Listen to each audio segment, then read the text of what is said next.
And we're back. We're Age Easy. I'm Christina. I'm Lindsay. And we're two 30-somethings talking about all things aging.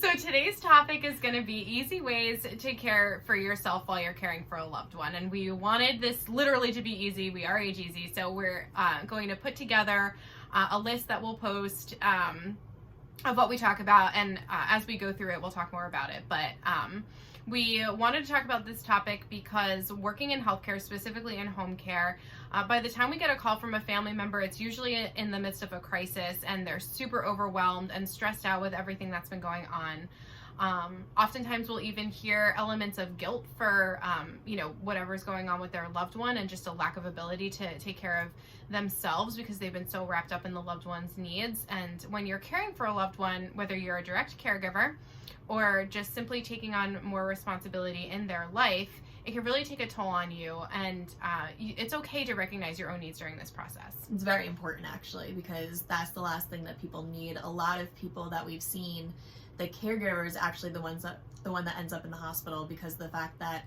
they're dealing with so much that we're going to get into, and then their loved one ends up with no one to take care of them. So this is something that's really big. Absolutely. And when we're talking about you being a caregiver, some of what that can look like, it can be that you have aging parents who want to stay at home. They're developing a cognitive or physical, so just some physical needs or cognitive needs, and they can't really care for themselves either at all or as well as they could have in the past anymore. Another way is having a parent move in with you. So exciting. Always the best, especially when you don't have that in-law suite. Right.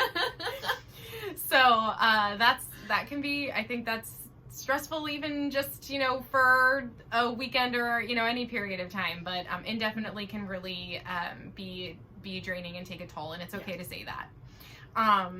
Parents or a parent who have transitional needs, whether they're coming home from the hospital, they're going into the hospital, they have a new diagnosis that you don't know how to manage yet. They don't know how to manage, or even going into assisted living or long-term care.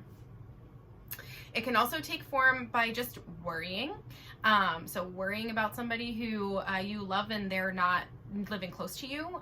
They live kind of far and you're not really there. You can hear on the phone or via video chat that maybe they are looking a little more disheveled than usual, or they're becoming more forgetful on the phone and you're not physically there to manage what their needs may be and developing into. And then also it can be a spouse, sibling, or other relative. But for this topic, we're focusing on the adult child and grandchild age group. Yeah. And that's something that when it comes to this age group, that it's very important, but we're also going to get into those other age groups on different topics as well, because we have seen a lot of that, and it is something that's growing with the younger population, with younger people dealing with a lot of different issues, and so that's something we're definitely getting into. But when it comes to these people, they're also part of the sandwich generation. And so you want to explain what the sandwich generation is? Sure. So when we're referring to an adult child or grandchild age group, what we're talking about are the age range of in-home caregivers who are the family caregivers, and they're usually in the age range of anywhere from the 20s to about 59. So when we're talking about the sandwich generation specifically, that is, according to the Pew Research Center, consists of adults who have a living parent over the age of 65 and are either raising children under 18 or supporting a grown child. 71% of this group is between the ages of 40 to 59. And Lindsay, we're almost there. Actually, we're right there. We're right there. But we're never going to tell you our age. My family's right in that generation. My mother's mother is right now in independent living in Florida, far away, and they had to just help us with getting married. So they are the prime example of being in that generation. It takes forms in ways that you don't even realize until you sit down and start thinking about it. So that's the age range that we're talking about with the sandwich generation. An additional 19% is below the age of 40. So that's us. And then you start talking about the adult grandchild, which is the millennial generation. And that age group, according to a Forbes article, Millennials make up 25% or 1 in 4 of America's 40 million unpaid caregivers. This is a lot. That's a lot. And they average about 20 hours a week of caregiving for a parent or family member, which when you think about it, you're just starting your life then. So you're taking care of a loved one. You're also trying to move out. You're also trying to get that dream job or a job, and you're really trying to start your own life, find a spouse. And how do you really do all of those things? And when you're at home caring for a loved one, which it's you take great pride in doing such, a wonderful thing for your family member. But at the same time, if no one else gives you permission to, we're giving you permission to say, it's okay. I need to think about myself. Yes. So, okay. So according to caregiver.com, one of the things that we want to go over is, of course, why this is important, why you should care about this, even if you're not in that family caregiver group. I still think it's important to listen to this because maybe you have friends or loved ones who are going through this, and you really want to be aware of what that really looks like for them. Yeah, and to be able to support them as well. Absolutely.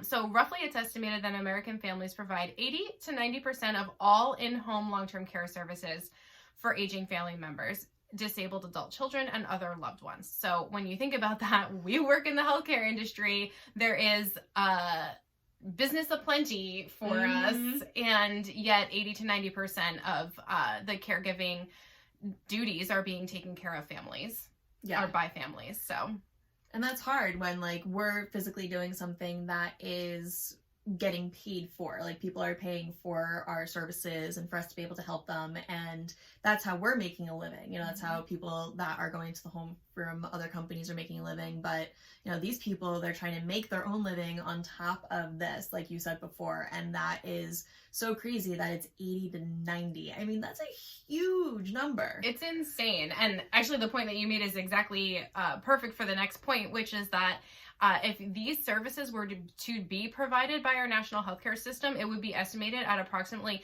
$250 billion per year. I can't even say the word billion without going nuts. Yeah. So that's a lot when you're providing this care and not getting paid for it. So, when you're caring for an aging parent or grandparent, it's literally coming at a time. So it's literally an industry that you would get paid a lot for doing it.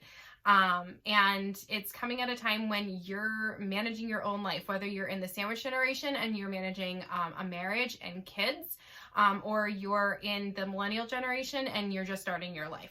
So this is especially true during the pandemic, right? This is. I mean, so many people that are during the pandemic, with such a hard time, that we have so many different factors that are coming in with healthcare, because not only dealing with healthcare needs with the pandemic, but, underlying the actual, COVID and everything like that, you have families that are struggling because they're losing jobs or they're getting pay cuts. You have their children that are trying to get a job and they can't because everything is sort of, in fluxing and shutting down. With us, we're in New Jersey, so we have been really in the epicenter of major shutdown. I know obviously everywhere across America is a little bit different, but that's sort of where we are, and we've been seeing a lot of that. And then with family members that are not wanting their loved ones to go to rehab, to go to hospitals. They don't want people in their homes that can be able to help them, whether it's free or they have to pay for it. And that is an even bigger stress than just what we're talking about, because that's just on your everyday. And to add this on top of it is extraordinary. Absolutely. And so we're going to get a lot deeper into those topics that you just talked about, in terms of caregivers and the impact that it has had, the impact that COVID has really had on this industry, in a couple of later episodes. But for right now, we're going to start kind of moving forward to talk a little bit more about ways that you as the caregiver during all of these stressful times can really care for yourself.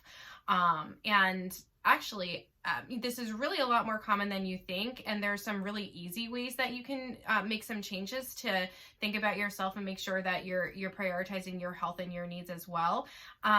I think I want to cut this because just for time's sake, and then we can get into the nutritional and then the physical and emotional ways that you can help yourself in the next episode. What do you think? I think that's a good idea. All right. So we'll see you then. And this is Age Easy. Signing off. Yeah. I have to say something corny at the end of every episode.